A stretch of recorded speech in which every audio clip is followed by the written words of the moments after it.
ರಾಮನಗರ ಜಿಲ್ಲೆ ಬೆಂಗಳೂರು ದಕ್ಷಿಣ ಅಂತ ಬದಲಾಗಿದ್ದೇ ಬಂತು. ಒಂದಾದ ನಂತರ ಒಂದು ಯೋಜನೆಯ ನೆಪದಲ್ಲಿ ಭೂಸ್ವಾಧೀನ ಆಗ್ತಾ ಇದೆ. ರಾಮನಗರ ಮತ್ತು ಸುತ್ತಲಿನ ಅನ್ನದಾತರಿಂದ ಭಾರೀ ಆಕ್ರೋಶ ವ್ಯಕ್ತವಾಗ್ತಾ ಇದೆ. ಈ ಹಿಂದೆ ಇದ್ದ ರಾಮನಗರ ಜಿಲ್ಲೆಯನ್ನ ಬೆಂಗಳೂರು ದಕ್ಷಿಣ ಜಿಲ್ಲೆ ಅಂತ ರಾಜ್ಯ ಸರ್ಕಾರ ಬದಲು ಮಾಡಿತು. ಆದರೆ ಸಮಸ್ಯೆಗಳು ಈಗ ಹುಟ್ಟಿಕೊಳ್ಳುತ್ತಾ ಇದೆ. ರಾಮನಗರ ಮತ್ತು ಸುತ್ತಲಿನ ಅನ್ನದಾತರಿಂದ ಭಾರೀ ಆಕ್ರೋಶ ವ್ಯಕ್ತವಾಗ್ತಾ ಇದೆ. ಕಾರಣ ಅಂತ ಹೇಳಿದ್ರೆ ಭೂ ಒತ್ತುವರಿಗೆ. ಬಿಡದಿ ಟೌನ್ಶಿಪ್ ವಿರೋಧಿಸಿ ಒಂದೆಡೆ ಅನ್ನದಾತರು ಹೋರಾಟವನ್ನು ಮಾಡ್ತಾ ಇದ್ದಾರೆ.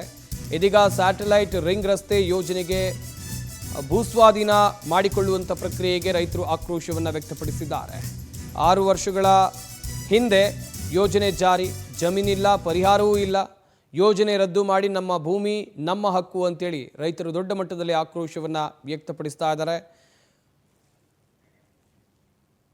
ಈಗಾಗಲೇ 2022ರಲ್ಲಿ ಇದು ಫೈನಲ್ ನೋಟಿಫಿಕೇಶನ್ ಆಯಿತು. STRRದು ಇದನ್ನ ಮಾಡ್ತೀವಿ ಅಂತ ಫೈನಲ್ ನೋಟಿಫಿಕೇಶನ್ ಆಗಿ ಅವ್ರು ಹೇಳ್ದಂಗೆ ಅದನ್ನ 16% ಜನಕ್ಕೆ ಕಂಪನ್ಸೇಷನ್ ಕೂಡ ಕೊಟ್ಟಿದ್ದಾರೆ.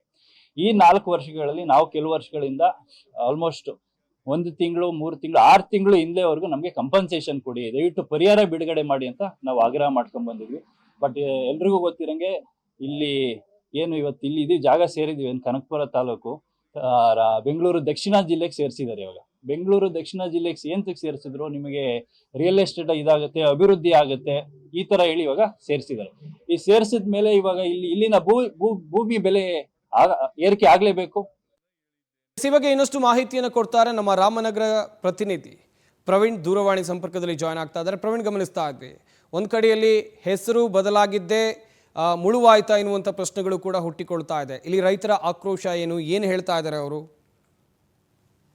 ರಾಮನಗರ ಜಿಲ್ಲೆಯಲ್ಲಿ ರೈತರಿಗೆ ಮತ್ತೆ ಭೂ ಸಂಕಷ್ಟ ಮುಂದಿರುವಂತದ್ದು. ಒಂದ್ ಕಡೆ ಬಿಡದಿಯ ಟೌನ್ಶಿಪ್ ವಿಚಾರ ಸಾಕಷ್ಟು ದೊಡ್ಡ ಮಟ್ಟದಲ್ಲಿ ಸುದ್ದಿ ಆಗ್ತಾ ಇದ್ರೆ, ಮತ್ತೊಂದ್ ಕಡೆ ಈಗ ಸ್ಯಾಟಲೈಟ್ ರಿಂಗ್ ರಸ್ತೆ ಕೂಡ ಮುನ್ನೆಲೆಗೆ ಬಂದಿರುವಂತದ್ದು. ಕಳೆದ 6 ವರ್ಷಗಳ ಹಿಂದೆ ಬೆಂಗಳೂರಿನ ಟ್ರಾಫಿಕ್ ಜಾಮ್ ನ ಒತ್ತಡವನ್ನ ಕಡಿಮೆ ಮಾಡಬೇಕು, ಬೆಂಗಳೂರಿನ ಸುತ್ತಮುತ್ತ ಒಂದು ಸ್ಯಾಟಲೈಟ್ ರಿಂಗ್ ರಸ್ತೆಯನ್ನ ಮಾಡಬೇಕು ಅಂತ ಹೇಳಿ ಕೇಂದ್ರ ಸರ್ಕಾರ ಒಂದು ಯೋಜನೆಯನ್ನ ರೂಪಿಸಿತು. ಅದೇ STRR ಯೋಜನೆ. ಆ ಸಂಬಂಧಪಟ್ಟಂತೆ ಕಳೆದ 6 ವರ್ಷಗಳ ಹಿಂದೆ ನೋಟಿಫಿಕೇಶನ್ ಆಗಿತ್ತು. ರಾಮನಗರ, ಮಾಗಡಿ, ಕನಕಪುರ, ಆನೇಕಲ್ಲು ಸೇರಿದಂತೆ ಒಂದಷ್ಟು ತಾಲೂಕುಗಳ ವ್ಯಾಪ್ತಿಯ ಜಮೀನುಗಳನ್ನ ಭೂಸ್ವಾಧೀನಕ್ಕೆ ಒಂದು ನೋಟಿಫಿಕೇಶನ್ ಮಾಡ್ತು. ಆದ್ರೆ 6 ವರ್ಷ ಕಳೆದ್ರು ಕೂಡ 80% ರೈತರಿಗೆ ಇನ್ನೂ ಕೂಡ ಪರಿಹಾರವನ್ನ ಕೇಂದ್ರ ಸರ್ಕಾರ ಆಗ್ಲಿ ರಾಜ್ಯ ಸರ್ಕಾರ ಆಗ್ಲಿ ನೀಡ್ಲಿಲ್ಲ. ನಾವು ಒಂದ್ ಕಡೆ ಅದನ್ನ ನೋಟಿಫಿಕೇಶನ್ ಮಾಡೋದ್ರಿಂದ ಅದನ್ನ ಮಾರಾಟ ಮಾಡೋದಾಗಿರ್ಬೋದು, ನಮ್ಮ ಕಷ್ಟ ಅಂತ ಬಂದಾಗ ಯಾವುದೋ ಒಂದಕ್ಕೂ ಕೂಡ ಅದನ್ನ ಬಳಕೆ ಮಾಡ್ಕೊಳ್ಳಿಕ್ಕೆ ಆಗ್ತಾ ಇಲ್ಲ.